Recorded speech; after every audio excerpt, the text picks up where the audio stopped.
All right, everybody. Thanks so much for stopping by another live episode of Real Estate Titans, sponsored by Lionbolt Media. I'm your host, Greg Fowler, traveling throughout the marketplace, interviewing the top real estate professionals in our field, essentially gathering insight, inspiration, really drives and motivates these top producers above and beyond everybody else in what I'd like to consider a real estate titan.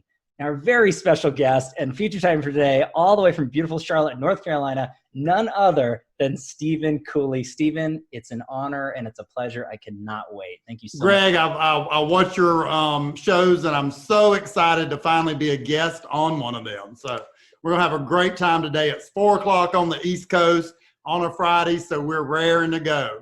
I love it. I can't wait. And I love you bring the energy, Stephen. I mean, this is so incredible. And again, just diving into the series of questions, getting everybody to know you deeper. I really can't wait. So Titan Nation, stay tuned. This is going to be incredible. So I guess without further ado, Stephen, let's just dive into the first one and really just kind of telling everybody a little bit about yourself. Well, thank you for asking. I appreciate the opportunity. So I've been in real estate since I was 21 years old. Wow. And in this area. And real estate, more specifically, real estate sales. And so at 23, I was number one in my town.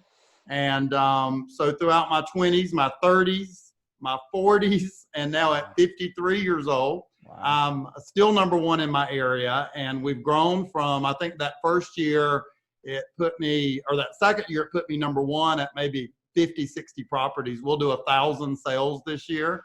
Oh, no. And that'll put us, last year we were 5th in the world for Keller Williams, and we're shooting to beat that this year. So we're going to have a really good time doing that. My team is made up of 45 people. 30 of those are in production and buying, helping sellers and buyers buy real estate, sell real estate. And then the rest is a support group to support those 30 agents. And so that's 45 of us that work on the Stephen Cooley Real Estate Group. We do it all under my brand and my name. Okay. So they're all kind of extensions of me, and all of us doing what we're best at. And so that makes it a really fun group. You know, if you match people to what they like to do, people enjoy work. So that's what I try to accomplish here. Oh, Stephen, I mean, just that intro by itself is absolutely awe-inspiring and incredible. And again, the longevity and time frame that you've taken to devote to your craft and really just elevate and push those boundaries.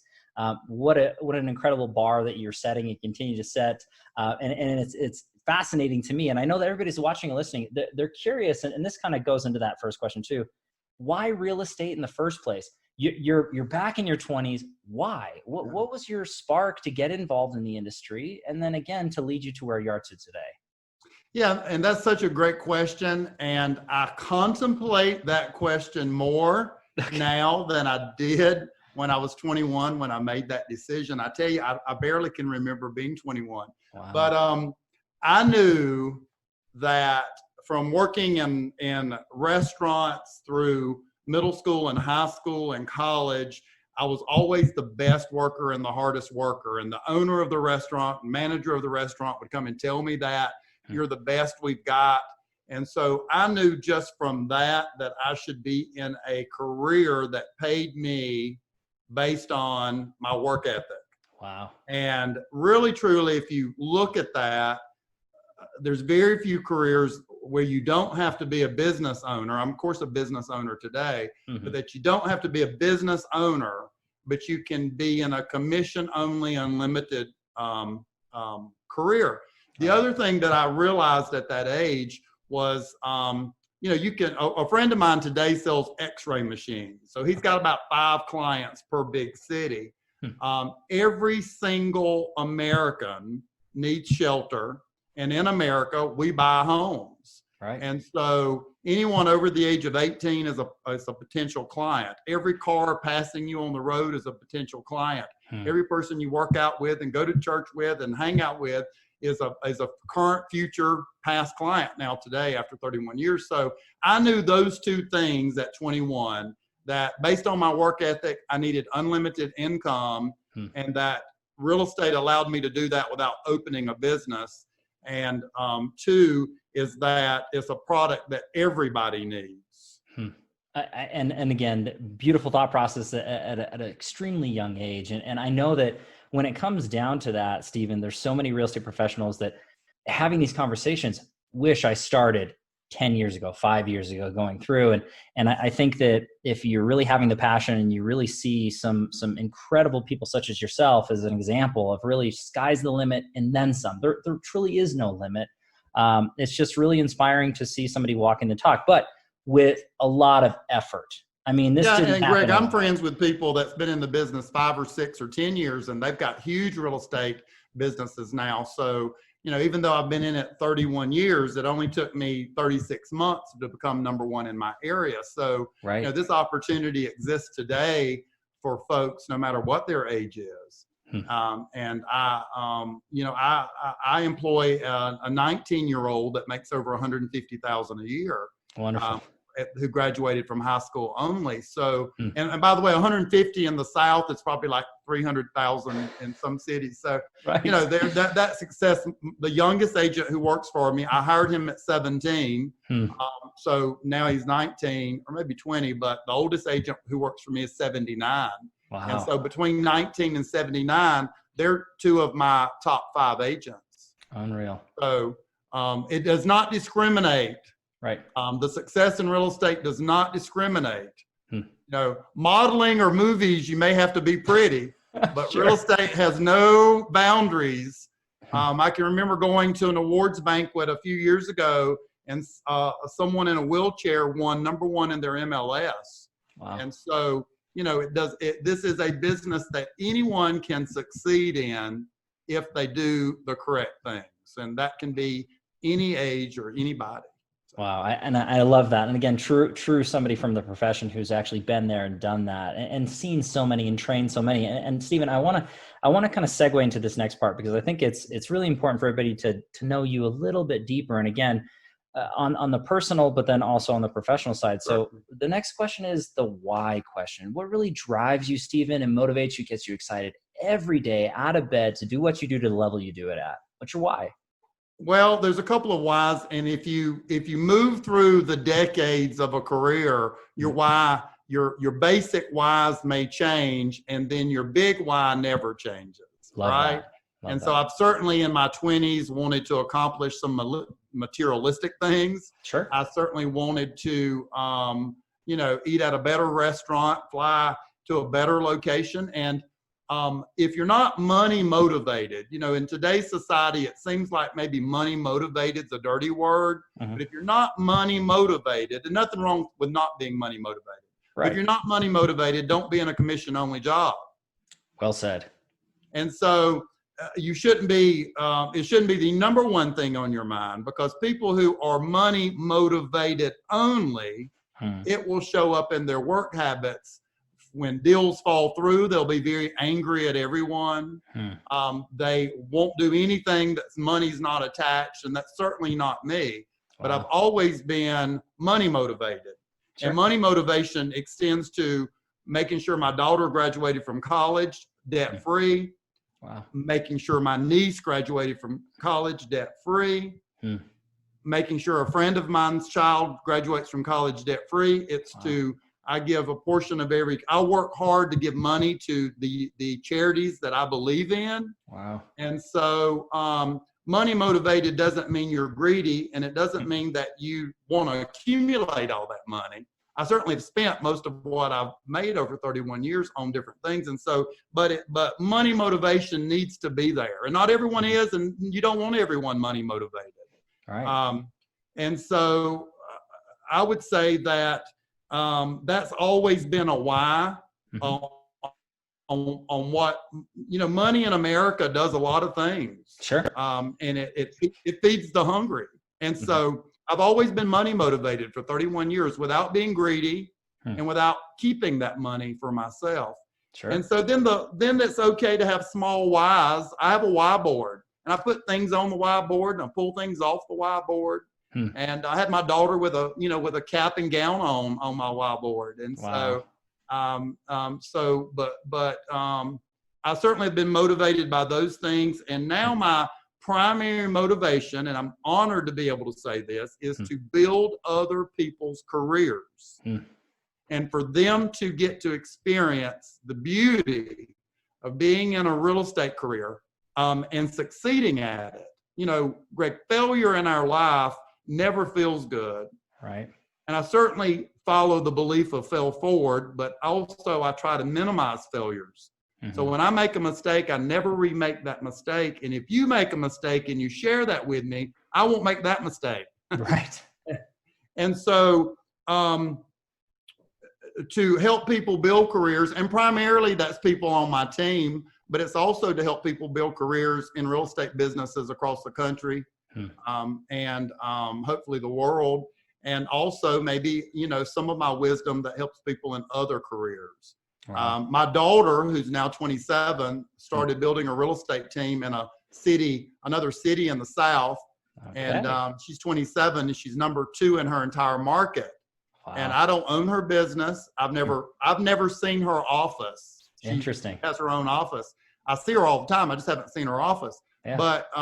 But from giving her advice and motivation and helping her through the challenges of owning a business and being in real estate, to see her succeed and other people succeed. That's my why. That is kind of the big one now. And I've been lucky to have been in the business in my 20s, 30s, and 40s. And I've got my house and the car, or they may still be on there. I love it when young people come into my office and they go to work and I see that car and I see that watch and I see that house and I see that boat, because it should be. They're money motivated. I want them to be money motivated. And it's, sometimes they don't realize that later on that they don't need that Ferrari, right? But it's good to see it up there. You coach people, money motivated people in their 20s, you're probably going to coach them with material things because as we get older, we buy our way into heaven, right? So at 53, I probably donate more money than the 23-year-old on my team. In the 20s, you coach them to typically materialistic things. In the 30s, you probably coach them to good child care, a nice home, good schools for their kids, possibly their significant other not working and raising the kids. And I've seen that on the whiteboard for people in the 30s. In the 40s, you coach them to send their kids to school debt-free. Each kid's a couple $100,000, and so in their 40s, you coach them to that, and early 50s, maybe weddings and college graduation. And then your 40s, 50s, and 60s, you coach people into what their retirement plan looks like. Wow. And their charity work.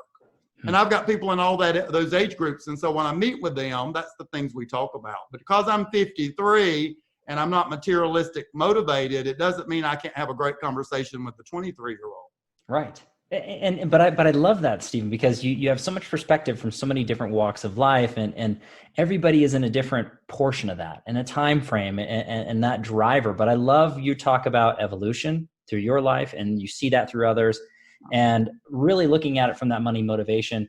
It's extremely positive. The more we make, the more we can give. And you were talking about, obviously, starting with yourself, which we all have to, and then growing to your family and supporting your family, but then extensions of your family. And then when you're diving deeper into it, it's the bigger portion is everyone else, making everyone else great and succeed and share that wealth and knowledge and laying that legacy and foundation, giving to your community and your charity. I mean, there's no surprise to me, and I'm sure that anybody's watching or listening, as to why you have reached the level of success that you have in an extremely short time frame, but then over all this time, staying where you're at because of those whys, Stephen. They're so deep, they're so meaningful. And I really, really hope that anybody who's watching or listening to this can latch on to a few of those things to really understand that finding that is important, staying consistent, and really going for it all the way. It's what greatness looks like. And Greg, if I hadn't had some of those materialistic things in my life, I'd still want them. And so, and I've got them, by the way. I haven't gotten rid of them. Sure. But you need a bigger why, and it's okay when you're young not to know it yet. But if your why is a Rolex, as soon as you get it, you don't have a why. So you need another one, and or maybe you one day realize you don't want it. And so you got to have some deeper why. And as we have kids, and I've seen your great family photos, we create our own whys, right? Our whys enter our lives if you live a big life and you live a good life, and then you see what your whys are. So again, someone young, single, it's okay not to have all those spelled out yet. I love it. Hey, everybody, we're just getting warmed up. This is the second question, Stephen. This is incredible. So I do want to go into, because I know that you're very, very hands-on with helping people grow and scale their business and really educating in that. And so the third question really is for you to kind of think about and I guess look back. If you could look back at your career thus far and pick or choose a few things that really stand out to you, Stephen, that you added, implemented, or changed, that you really saw growth, you really saw a jump. What's that look like for you? What advice would you share to anybody who's watching or listening, whether they're new or seasoned? Yeah, and so I see team owners come from two groups of people, and probably the group that I come from is disappearing somewhat. But you have team owners like myself who own real estate teams who started out as a real estate agent and got busy and learned to leverage. And so, the first person I hired, they did the paperwork and put the signs up and went and got me lunch so I could stay focused. And then the second person I hired took half of the job of the first person because I became more successful from hiring the first person. Wow. And so I'm really just today a real estate agent like everyone else is with a lot of great help. Wow. And then the other group, which is nothing wrong, a lot of my friends across the country are this group, is they just want to own a business. And they looked at restaurants, they looked at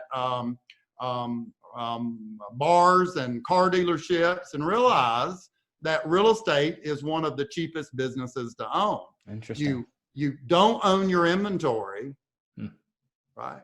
Yeah. You don't employ most of your people. They're 1099. And if you look at those two things, friends of mine own a high-end ladies boutique, and at any time they have a loan out at a bank for $3 to $5 million worth of inventory. So when that inventory doesn't sell or they got to reduce it, they take that hit. So real estate's a wonderful, incredible business to own. And so you kind of have those two sections. So to answer your question, I come from that first group. And so what I did correctly was I leveraged and kept growing. And I didn't walk in and hire 45 people. I hired one, and I hired two, and I hired three, and I did it that way. And I found that to be very successful, and it works really, really well. Not only would we be in the top 5 with Keller Williams in rankings of sales, I believe we are number 1 in culture. Wow. Huge. And I created on my team about 10 years ago, when we were about probably half the size. I think it was when the first episode of Survivor. This is where I got this. Love it. 51% of my group can meet at any time, or my group can meet at any time, and 51% vote someone off the island, including me. Wow. So I think that's the basis, hiring good people who have culture before they come in the door. And the fact that, if you're toxic to the group, if you're toxic to the clients, the group can make a decision for you to no longer be in the group. Wow. And I extend that to me. Some days I wish they'd book me off the island. You're like, come on, guys, what's going on here? When this Zoom started, I still had a job. So, yeah, that just stemming that from there. So a leveraging would be the answer to that. You cannot be the best in every avenue. If you and I opened a restaurant today, sure, the chef would not be the waitress, would not be the hostess, who would not be the marketer, who would not be the cashier, who would not order the food. But when you start out as a single agent, you are all those things the first client you have. And no one can be good at all those things. And so leveraging quickly. In the state of South Carolina, Charlotte, North Carolina really is a border city. North Carolina gets to claim Charlotte, but it sits on the border. So I do upstate South Carolina and then Charlotte, North Carolina. But I was the first agent in the state of South Carolina to hire an assistant. Wow. And I was turned into the real estate commissioner, and they fought me for 3 years by saying that a realtor was not allowed to employ someone else. So that's how far back I go in building a team. That was 1989. Wow.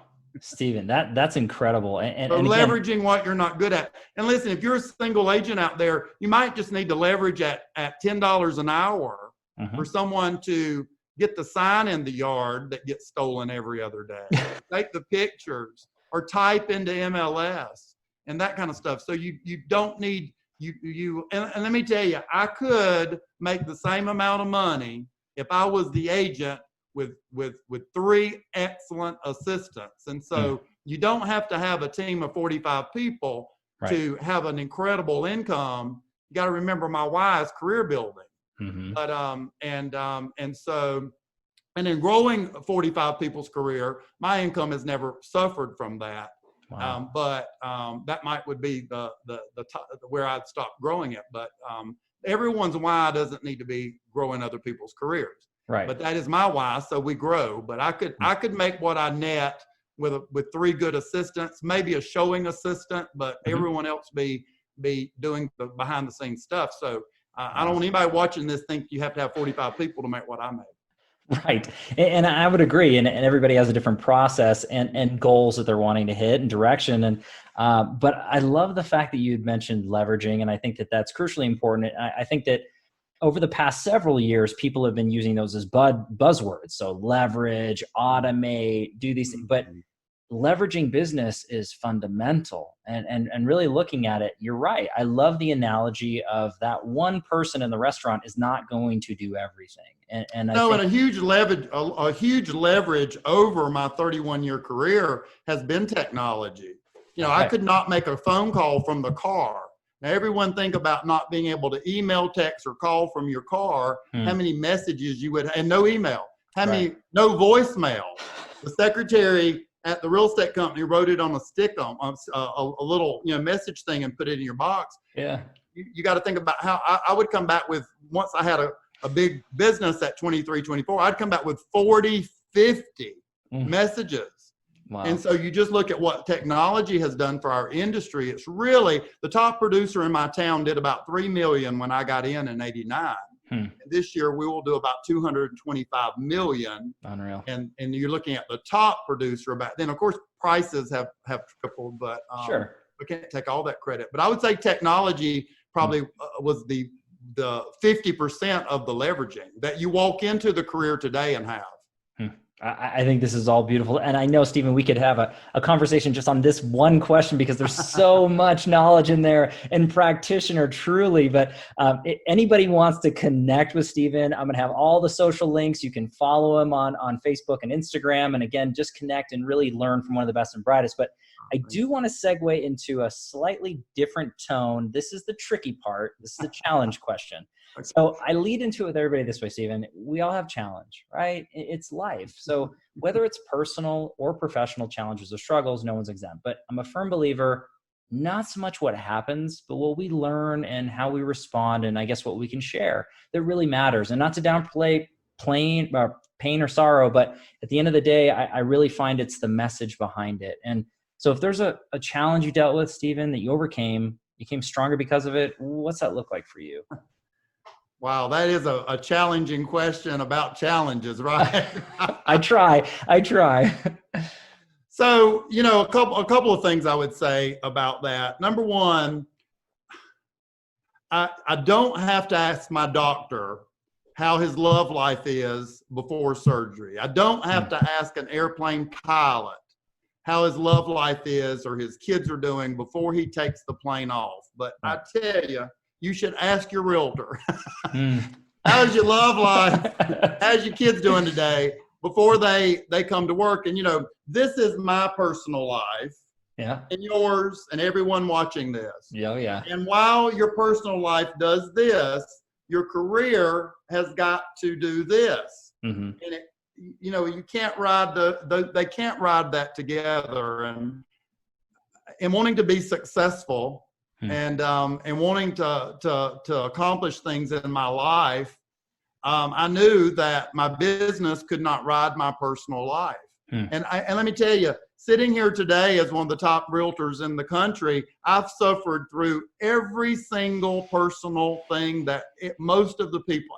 certainly there's people that have suffered worse than me. Sure. But I have been through relationship issues, divorce. I've raised a high maintenance teenager. We all have, as we age, health scares. I've got aging parents, 179, 184. One has COVID in the hospital, the 84-year-old. Oh, wow, Stephen. My only brother has it also. Wow. And he's doing much better than my 84-year-old father. Okay. My daughter's pregnant during this crisis. And Wow. so we all have those things in our lives going on. Mm-hmm. And we have to do our best to separate those so you can have a big career.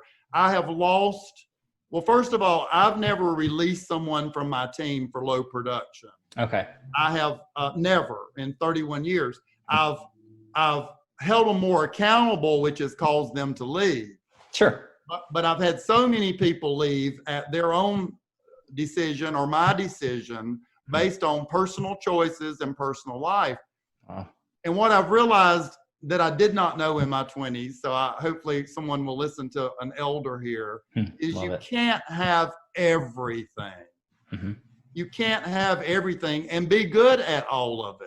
Right. You know? And so I didn't want to be average at 50 things. I want to be great at 3 things. 3 things I want to be great at. I want to be great at the relationships of the people that are in my life. You know, that's a handful of people. Sure. Mother, daughter, you know, those type people in our lives. Yeah. Health and fitness, because if you don't have health and fitness, you don't have a big life. Well said. And my career, real estate, running my team. And I can give you, we could talk 5 hours, but I'll say it in 30 seconds, of all the things I don't know and I'm not good at. I have not watched sports in 30 years. I played sports in high school. I've not watched sports in 30 years. Wow. You know, there's all kinds of things. I've never hit a golf ball, ever. There you go. And so, you know, there's certain things that you give up to be successful at a few things. And so I want to be great at my career. I want to be very healthy for my age. And I want an intimate relationship with the people that matter in my life. And there's no room for anything else. Wow. And so I really keep everything I do focused on those 3 things so I can be great at those. And let me tell you, if you're going to be above average to good, I'm not great, but better than good, let's say. Sure. Really don't have time for all that other stuff. Right. And I learned after I acquired a lot of materialistic things, they're time consuming. They're time consuming to maintain. They're time consuming to take care of. And so I've simplified a lot of those things just to be able to concentrate more on those 3 things. Wow. And what a unique perspective for everybody to kind of dive into and really understand and soak in. And it's so true. We focus on the things that really matter, and the things that we focus on grow.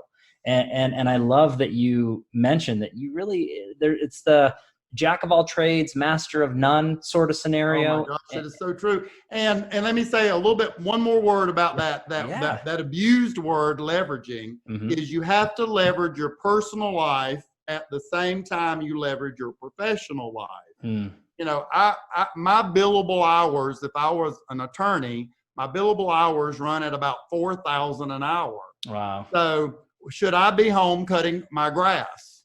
Should I be washing my car? And let me tell you, I grew up cutting grass and I love it. And I'm a little bit of a car guy. Sure. So I like cleaning up my own car. Understood. So if you like doing that, don't give it up.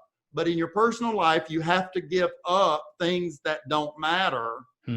And also pay people to do those things so you can have a big career, relationships with my close people, and health.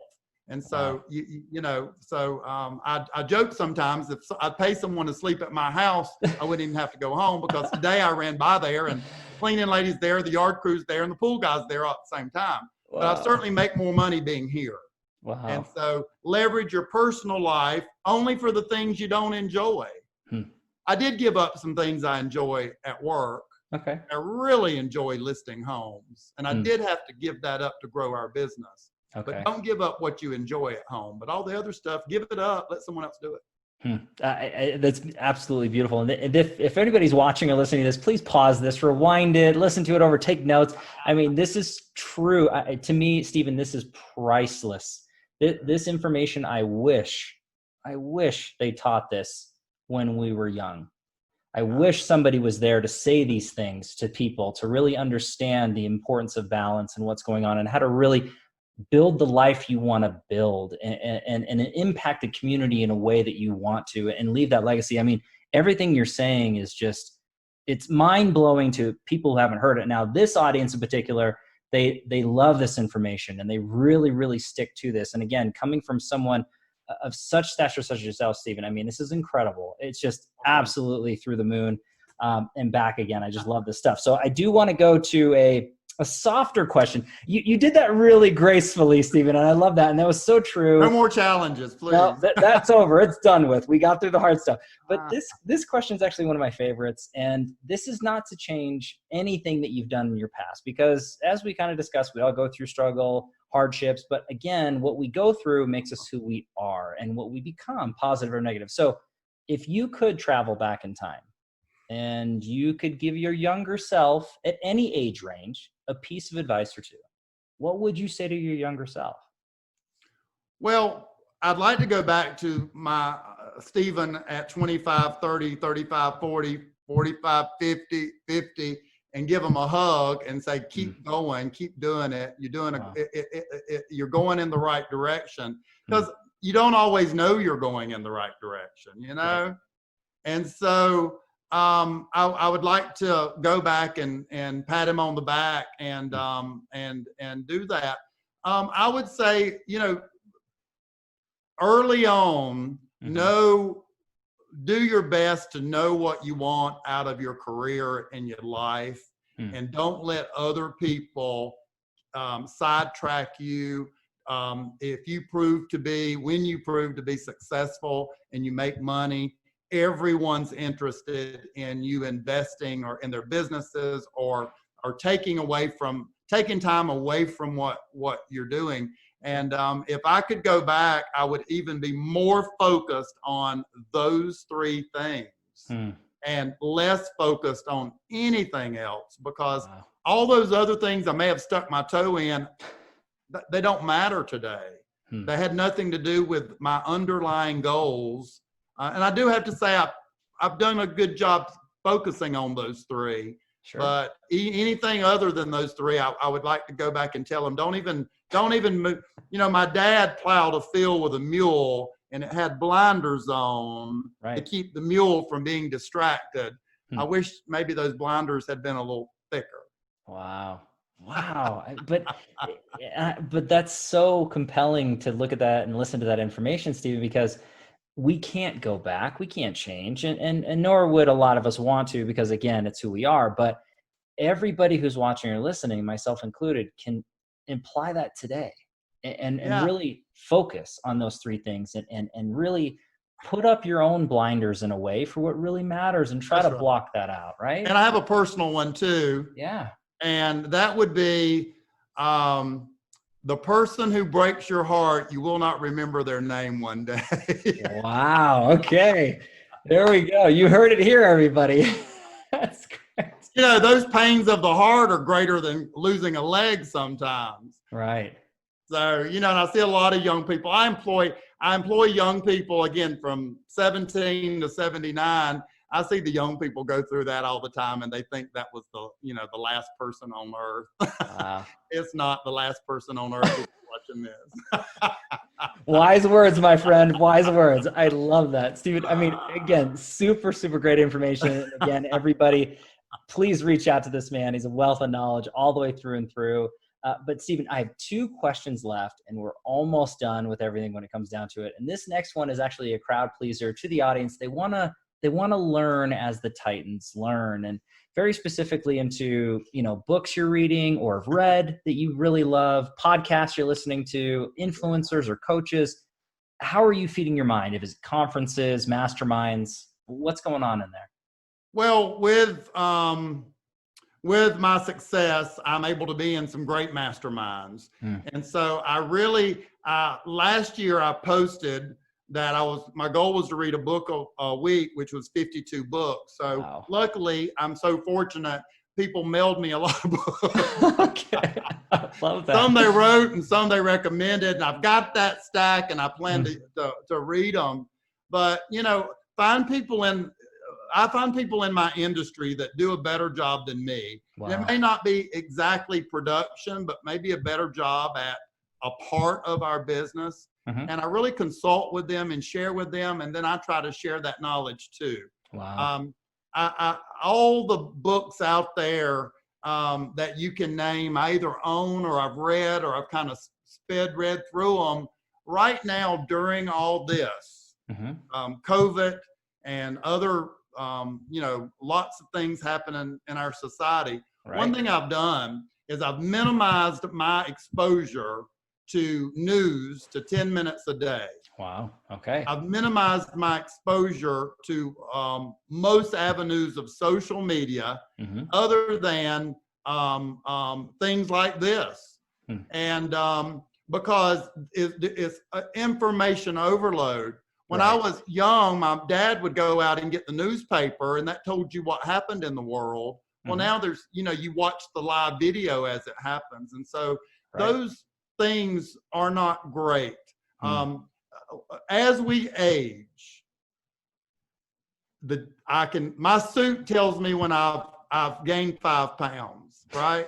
Sure. And I have to go on a diet and work out harder. Yep. But no one evaluates our mental health, Greg. And so, as people age in their 30s and 40s and 50s, and you've got to maintain mental health, and too much exposure to things that don't matter to you, and lots of things do matter right now to us, and too much exposure all day long to that is not mentally healthy. And so right now, in 2020, I'm really minimizing who I listen to. Right. Journalism today is not neutral. Journalism today is opinionated. And so what channel you listen to will determine your religious beliefs, your political beliefs, whether the virus is real or not. And so I'm really minimizing that and staying focused with the people who are doing the similar job that I'm doing.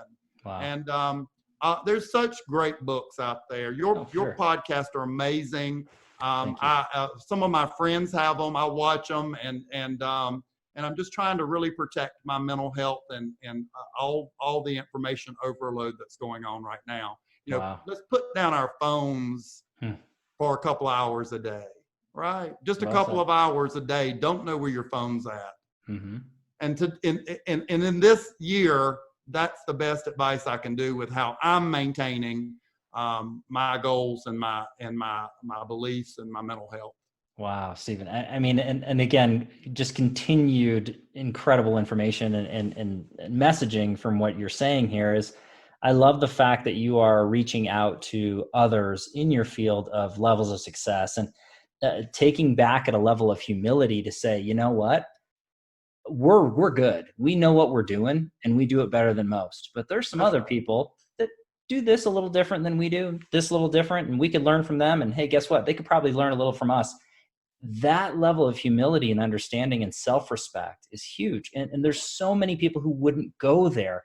The most successful people in the world, you're included there. And Greg, right? I watched your series, and it's excellent. I can remember, I think we take a lot for granted, but let me tell you, I've seen 20,000 people fly to an arena or a convention center to get to here and pay $4,000 or $5,000, be away from home for 3 or 4 days, not just in admission, but when you count hotel and flight and food and all that, $3,000 or $4,000 or $5,000 to get what you're bringing to the table now. So, it's a great opportunity to learn and not even leave our homes. And you're doing just a fantastic job with that, and I appreciate it.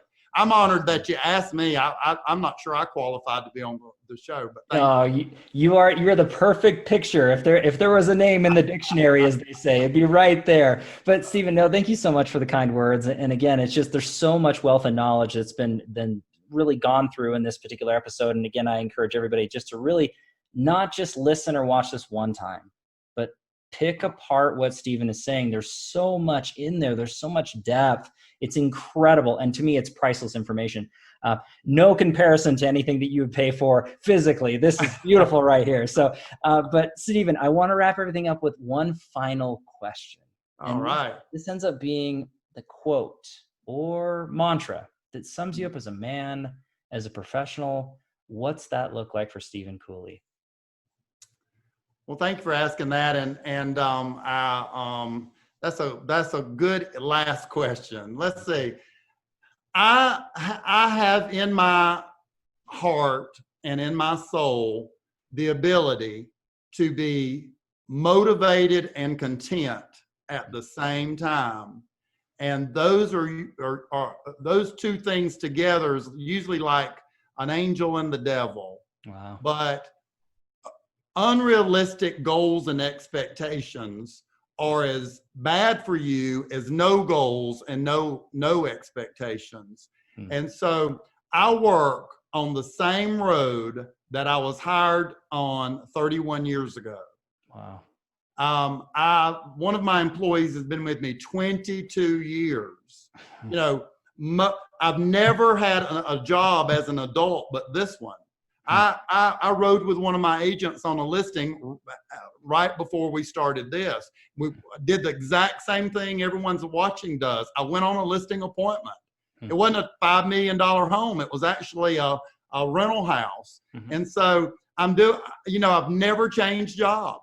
Wow. And I'm doing that job today. And so success lies in consistency and being motivated, but also motivation, in my opinion, is a feeling. Discipline and consistency is where success lies in this business. And so I am a motivated, content human being. I don't want to be someone else. I don't trade in the people I love easily. I don't. I keep them a few longer than I should have. Wow. And I've got the same job that I got when I was 21 years old. And on the same road, 2 buildings down from the building I was hired at. And I've never changed locations, never changed cities. And all those opportunities in 3 decades have been available to me in my personal life and profession. And once I got really good at this, every business tried to hire me to be their, lead their sales team. So motivated contentment would be something that I find rare and I harbor. Wow, Stephen. I mean, I think that sums you up beautifully. And as you're explaining all these things, it gives me goosebumps because it really just inspires and motivates. And I know that if I'm feeling this way, I know that a big portion of the Titan Nation feeling the same way. And I don't say this, and you can rewind 187 episodes before you're Stephen. This is absolutely one of my favorite.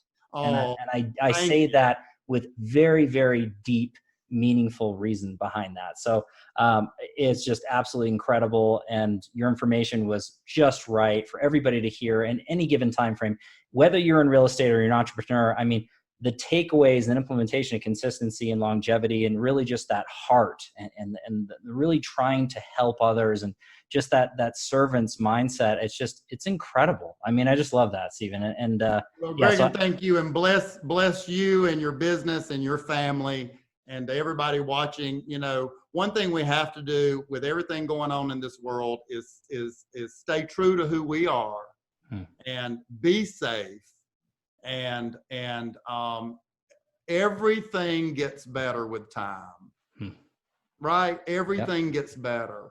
And so certainly in a year that is stressful, people need to stay true to who they are and don't give up. Don't give up your career. Don't give up anything during, I always say when there's a lot going on, stay true to who you are, right? And we've got such an unusual year this year, but it's not the first unusual year. Right. For another Zoom, I added up the professional economic crises, and my career has survived 12 of those. Wow. And 2 Gulf Wars, 9/11, You know, Y2K was huge. Most people don't remember that, but sure. we all worried about it for 2 years. Mm-hmm. And all the other things that's happened. And then when that Zoom was over, while I was still sitting in this chair, I wrote down how many personal crises I've survived, my career has survived, and there were more than 12. Wow. So this is one of those that we're all experiencing, but we will get through it. And so there are better times ahead. I don't think we're through it yet, but we will be through it. Well said. And again, just continued nature of positivity and motivation, Stephen. And again, I can't thank you enough. I do have to say you are an official real estate titan. So that is a done deal. It's official, my friend. But Stephen, thank you again so much. It was an honor to have you on the show. Great.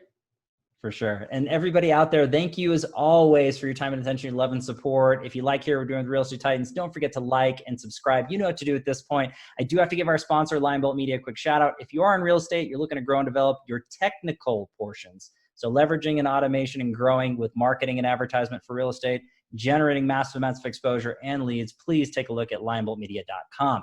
We are live here with Real Estate Titans every Tuesday and Friday afternoon, a different Titan, a different location. We'll catch everybody in the next live episode of Real Estate Titans. Take care.